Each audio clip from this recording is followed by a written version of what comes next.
Hi guys, this is Mrs. Allison.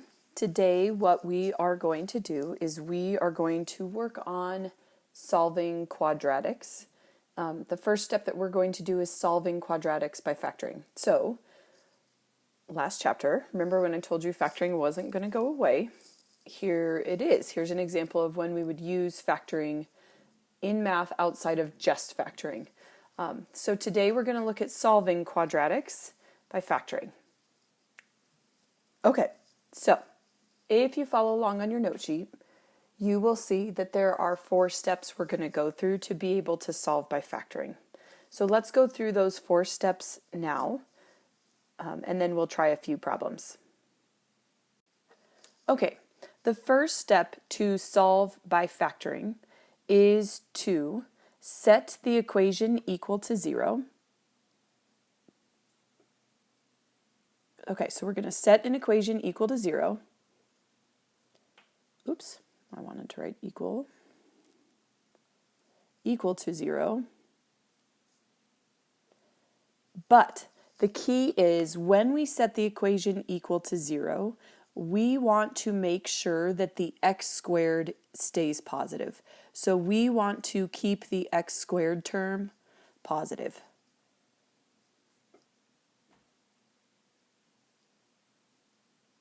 That didn't turn out very well. Keep the x squared term positive.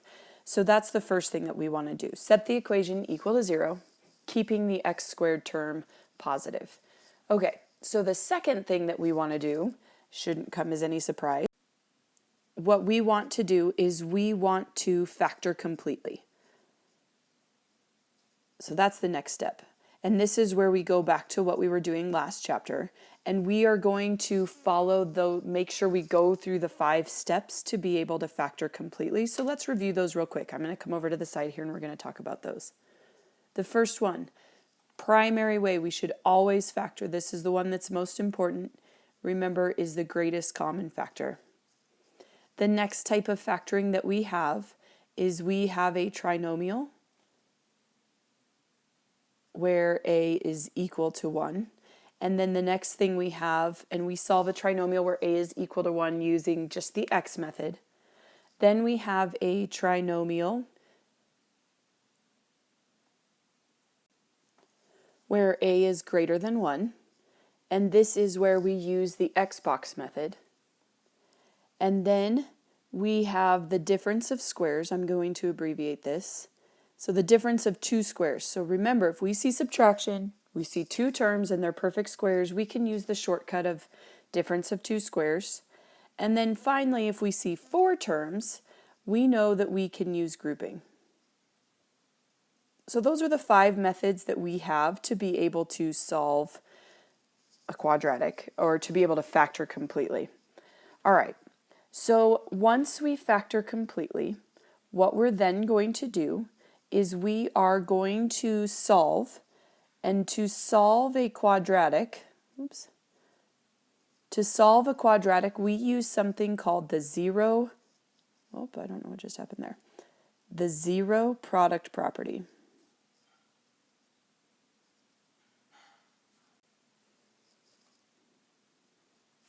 Whoops, I moved it.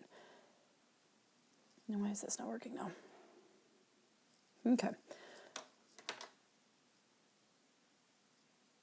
Okay, so I'm going to come down here and I'm going to show you what the zero product property looks like. The zero product property, I'm going to call it ZPP for short.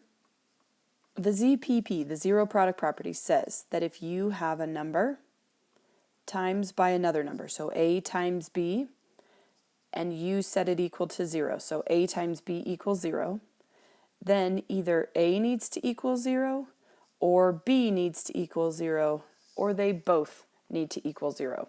So the zero product property looks like this in its factored form.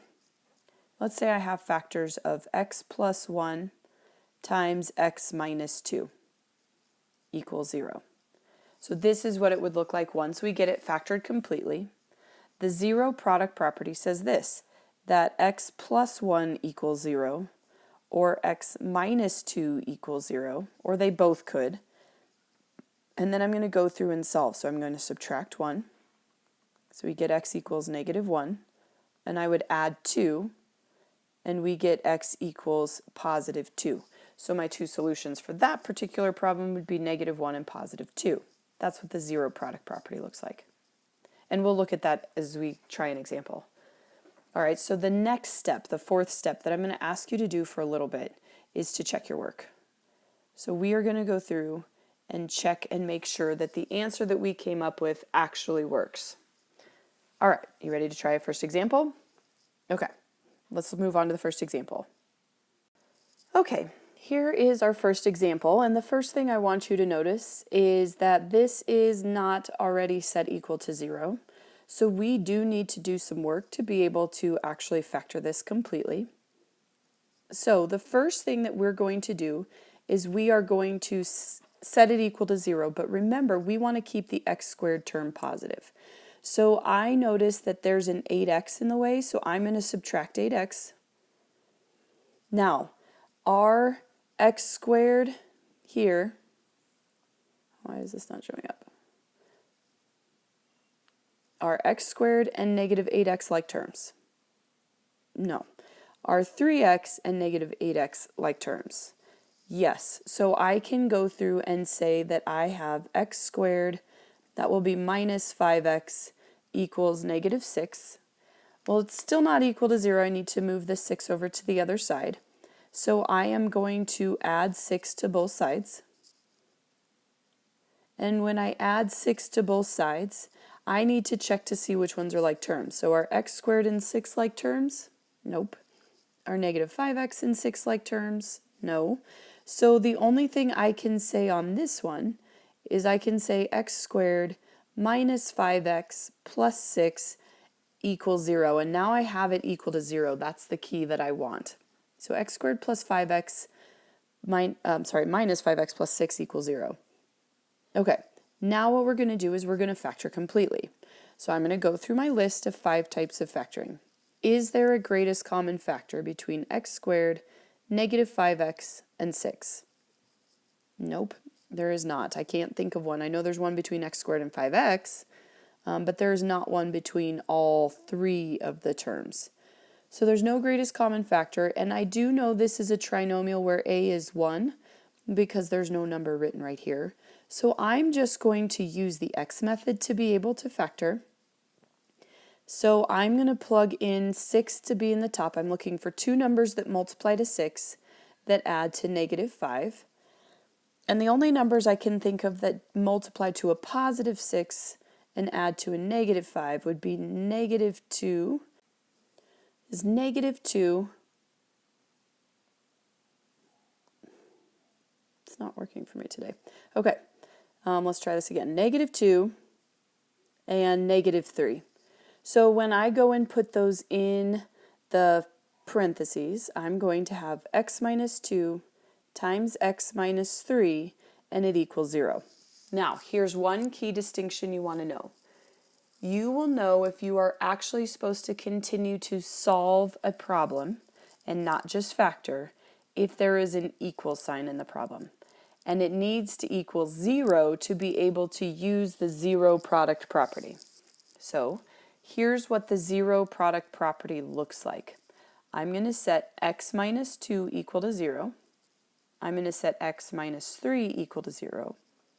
And then I'm going to solve each equation as if it's its own equation. So we get x equals positive 2 and add 3.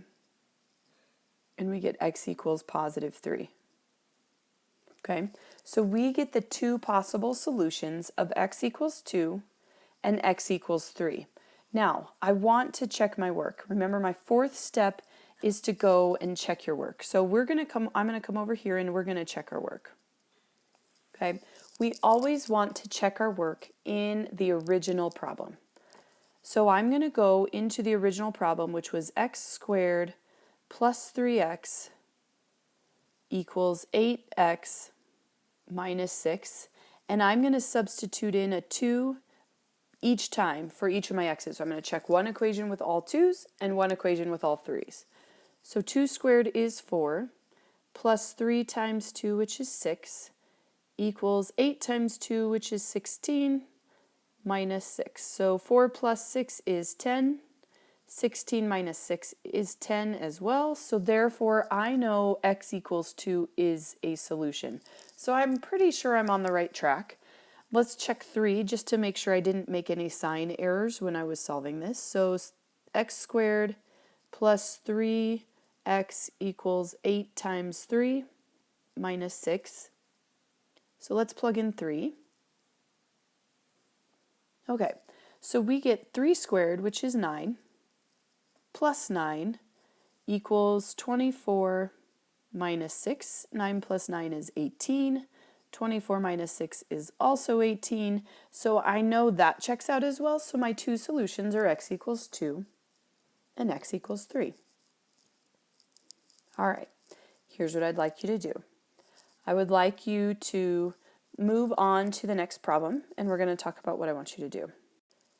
Okay, in this problem, I want to point out a few things before I want you to hit pause. I want you to hit pause because I would like you to try solving this by factoring as soon as you hit pause. So before you do that, here's what I want you to notice. Notice that this equation is already equal to 0. So since it's already equal to 0, it means we can bypass that first step. So now what I want you to do is I want you to go through steps 2 through 4 and see if you can solve this on your own. So hit pause now, see what you can do, and then we'll come back and try this. Okay, hopefully by now you tried the problem and you got your answer. So let's see how you did. Okay, so we know this problem's already set equal to 0, so my first step is to solve by factoring. And what I notice is that there's no greatest common factor here, so I don't have a GCF. And this happens to be a trinomial where a is 1. And so therefore I'm going to use the x method to be able to solve this. So I'm looking for two numbers that multiply to negative 18 that add to 3. Oops. That didn't turn out very well. That add to 3. And those two numbers that multiply to negative 18 add to 3 are going to be positive 6 and negative 3. That way when I multiply a positive 6 by a negative 3, I get negative 18, and a positive 6 plus a negative 3 gives me a positive 3. So now I'm going to go back in and put this into my factored form. So I would get x plus 6 times x minus 3, and it equals 0. And now I'm going to use the zero product property. So x plus 6 equals 0, and x minus 3 equals 0. And I'm going to solve each of these independently. So I'm going to subtract 6.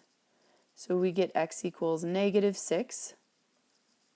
And then I'm going to add 3 to this second one. So we get x equals positive 3. So these are my two possible solutions. How'd you do? Okay, well let's check the work because that's step 4. So I'm going to come and I'm going to check my work. And again, I'm going to go back to the very original equation. So to make sure that I didn't make any mistakes with my factoring. So I'm going to do x squared plus 3x minus 18 equals 0. So I'm going to plug in negative 6 in both of these. This gives me positive 36. This gives me minus 18, minus 18. 36 minus 18 is 18. 18 minus 18 is equal to 0, so that holds true. So I know the negative 6 is one of my solutions, so I did well there. So let's check the other one. So some x squared plus 3 times x minus 18 equals 0. I'm going to plug in the 3. I get 9 squared plus 9 minus 8. Oops, I don't get 9 squared. Let's go back and change that. I just get 9 plus 9 minus 18 equals 0, because 3 squared is 9. 9 plus 9 is 18. Minus 18 is 0, and that checks out as well. So I know I did a good job. My two solutions, the two answers that I want, are negative 6 and positive 3. Okay, let's try this one more time. I want you to hit pause, and I want you to try the third example and see how you do. And then when you're ready, hit play, and we'll check it out. So how do you think you did? This problem's a little bit different, isn't it, in its factoring than the last two that we've looked at. Well, first thing you should notice is it's already equal to 0, so the first step is done. Now what we need to do is we need to factor it. So let's talk about factoring. What is the first thing I should always look for when factoring? The greatest common factor.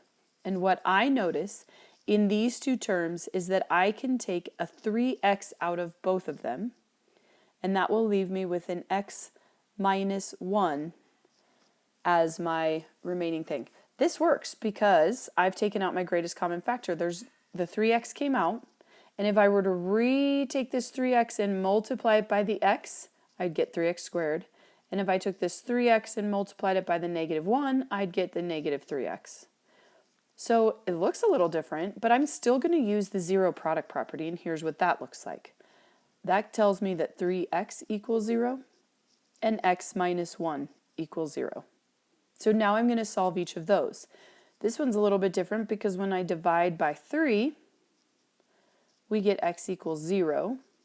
And here I need to add 1, and we get x equals 1. So I get x equals 0 and x equals 1 is what I think my answers are. So how'd you do? Okay, well, good. Let's check our work. And if you ever are at a point where this didn't make that much sense, go back and watch this again, or hit pause and try it out and see if it makes more sense now that you've seen it explained. So let's check our work. Okay. So I'm going to do 3 times x squared minus 3 times x equals 0. And my first x I'm going to try is 0. 3 times 0 squared is 3 times 0, which is 0. Minus 0 is 0 minus 0 equal to 0? It sure is. So I know x equals 0 is one of my solutions. So let's check the other one. 3x squared minus 3x equals 0. So let's plug in the 1. So 3 times 1 squared is 3 times 1. Minus 3 times 1, which is 3. So I have 3 minus 3 equals 0, and that holds true as well. So I do know my two solutions are 0 and 1. Okay, so are you ready for some more fun? Let's try a word problem. Okay, I know that sometimes seeing a word problem strikes fear in your heart, and it doesn't need to. So we're going to go through and see how we can do to make this problem be as simple as possible. We know the process for finding a word problem is the first thing we want to do is define our variables. Okay? So we could even skip through the question and we see that we're dealing with length and width of the table. That's what it says. Now the problem is I don't want two variables because we're trying to solve a quadratic. So one of my variables is going to be either length or width, and the other variable is going to be related to either length or width. So here's how we tell what that is. So this problem says you are making a rectangular table, so I am actually just going to draw myself a rectangle. And it doesn't really matter, but I'm a visual person, so I like to be able to see it. Doesn't matter what it looks like. It does say that the area of the table is going to be 10 feet squared. So let's talk about area of a table or of a rectangle. How is it that we find area? Well, remember that area of a rectangle is equal to base times height, or length times width in this case. So let's write length times width. Length times width. We know that's what area equals. So just by looking at this equation, I can tell I'm going to be multiplying two things. So probably it's going to look pretty similar to my factoring problems since I'm multiplying two things together. Okay, here's the key to being able to write the problem. It says you want the length of the table to be 1 foot shorter than twice the width, meaning the length is based on what happens with the width. This is where you determine your variables, okay? So when we see this, I'm going to let the width equal x, okay? Then the length of the table is based off of that. So the length of the table says it's 1 foot shorter. Well, that's going to mean minus 1, but then it says twice the width, not just the width. So it's going to be 2x minus 1. If we look at this, this is 1 foot shorter than twice the width, meaning this length has to be based on the width. The width is x. the length is going to be 2x minus 1. Now it doesn't matter if you're drawing a picture for yourself, it doesn't really matter where you put the length and the width. Oops, I'm not in the pen. It doesn't matter where you put it, but if you need that visual representation, I like it, so I put it in. Okay, so now we know that the area of the table is going to be 10 feet. So I know the length times the width, so 2x minus 1 times the width needs to equal 10. That's what the formula says, length times width equals the area. Here's the problem that I hope you notice. In order to solve a quadratic, it needs to be equal to 0. This is equal to 10. I don't have a rule for the 10 product property. I only have a rule for the 0 product property. So this particular problem, we actually have to work backwards to go forwards. And here's what I mean by that. What I'm going to do first is I'm going to distribute my x into the 2x minus 1. So we'll get 2x squared minus x equals 10. The reason I can do that is because now I can subtract the 10 over and put it in a form that can be factored. So let's subtract the 10 over. Now is 10 like terms with any of the other numbers? No. So I am going to say 2x squared minus x minus 10 equals 0. Okay, so now we've completed step 1. We've set it equal to 0. Step 2 is now we need to factor completely. So let's look through my list. Do I have a greatest common factor between any of those three? No. Is it a trinomial where a equals 1? No, the a is 2. So this is a trinomial where a is greater than 1, so I'm going to use the x box. Okay, in using the x box, I know that 2x squared goes in the top box, negative 10 goes in this bottom box, and I need to multiply those two. So I'm looking for two numbers that multiply to negative 20 that add to negative 1. Negative 1 because this number in front of the b is negative 1. And the two numbers that I can think of that multiply to negative 20 add to negative 1 would be negative 5 and positive 4.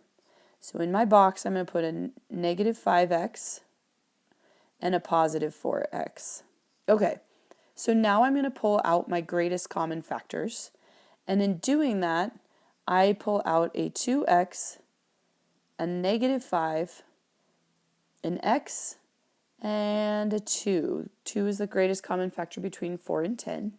And now what I'm going to do is just check my math. Is 2x times x 2x squared? Yes. Is 2x times 2 4x? Yes. Is negative 5 times x negative 5x? Yes. Is negative 5 times 2 negative 10? Yes. Okay, so now I can go back and write my two factors. I have x plus 2 times, let's erase that, don't know what happened there, times 2x minus 5 equals 0. So now I can use the 0 product property because now it is in fact two things multiplied together that equals 0. So the 0 product property says that x plus 2 equals 0 and 2x minus 5 equals 0. So I'm going to solve each of those and we get x equals negative 2. This one gets a little bit weird because I need to add 5 and then divide by 2. So I get 2x equals 5 and then divide by 2. So I get x equals 5 halves, or since we're talking about dimensions of a table, it would be 2.5. Okay, so I have two dimensions. Do you think that's the length and the width? No, because remember, x happens to be just the width. That's what we let x equal. So right now, this answer, the first one, says x equals negative 2. That says the width is negative 2. Have you ever seen a table with a negative 2 dimension? I haven't. And this one says x is 2.5. So here's what I know. I can't have a table with a negative dimension, so x equals negative 2 is not a solution. I know that for a fact. It may work in the problem mathematically, but it doesn't work for the word problem. So let's look at x equals 2.5. If I take x equals 2.5, and I plug it back into the original equation, it should work. But the problem asks me what my length and my width of my table are. So what I also need to do is plug in 2.5 back into my length. So instead of 2x minus 1, I'm going to do 2 times 2.5 minus 1, which is 5 minus 1, which gives me 4. So my length of my table is 4. My width of my table is 2.5. Those would be my dimensions. My dimensions would be 2.5 feet by 4 feet. That would be the answer to my word problem. We get the 2.5 from the x that we solve for. We get the 4 from plugging it in to find the length. Now, do I think word problems are the easiest thing in the world? No, I don't. But now you have a reference, a video where you can reference different type of this word problem in particular, and how to solve equations that happen to be quadratic. So, if at any time you want to go back and review this, go back and review this. And your assignment today is on Math Excel. Thanks, guys.